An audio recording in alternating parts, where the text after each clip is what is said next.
So pour a glass of craft beer, we can do this. Yeah. I just want to know real quick, I think people would want to know, like, is there a story behind Péché Mortel and how it got its, like, I feel like that would be the biggest mythical beer in Canada, period. I might be wrong, I know it's a big call, and almost certainly with the company.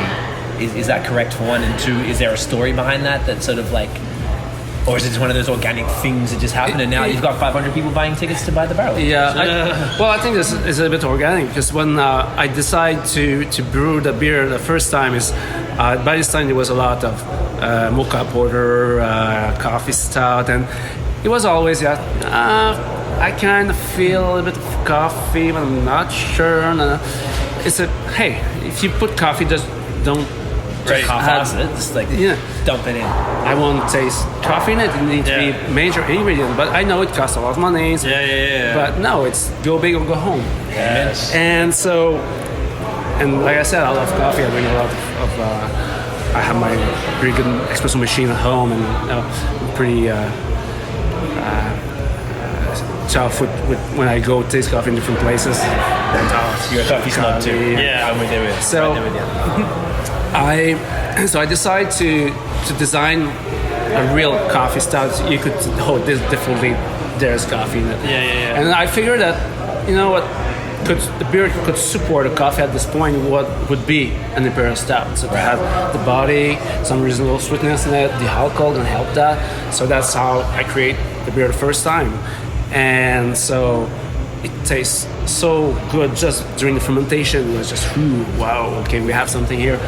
And the first batch just sold out so quick at the pub. Right. And so we were keeping brewing once in a while, and people were talking about it. It was also the beginning of the Rate Beer, the website. It's a great timing. Right. And it was the right timing, actually. And Rate Beer was quite popular in Quebec right at the beginning. And so we've been able to rank up pretty quickly on Rate Beer with that beer. Right. So we tried to export some beer for a beer festival in Chicago, and even to send a few kegs, they said, no, you need an importer. Ah, shit. And we had a queue. It's okay, just call Shelton Brother. No, they're dealing with really small brewer, and they might be interested by you. And actually, they saw the reputation we had. We say, okay, we're going out in Montreal, we're going to taste your beer. And they said, okay, we want to get your beer. And by this time, the regulation was saying we cannot sell beer outside of the brew pub. The beer that we brew there cannot be sell outside of the pub, just drink there. Okay. But that regulation stopped in Quebec, so I don't have to sell it in the brew pub. You can outside the brew pub. I can sell it in the US. Oh. So that's what we did. Right. We brewed and bottled by hand 2 pallets of Péché Mortel that we export in the US.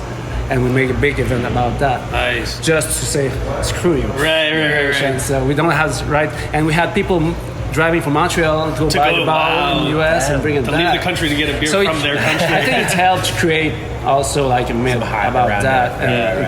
But the flavor of the beer made most of its job for sure and take its place. But I think the way we did it and also we do a coffee beer, and it's definitely it's coffee, and you taste it, you feel it, and it's good beer. And I think it's also what people really focus now. So when you say you put an ingredient, make sure that it's not just on the label. It brings something. Right. You know? That's dope.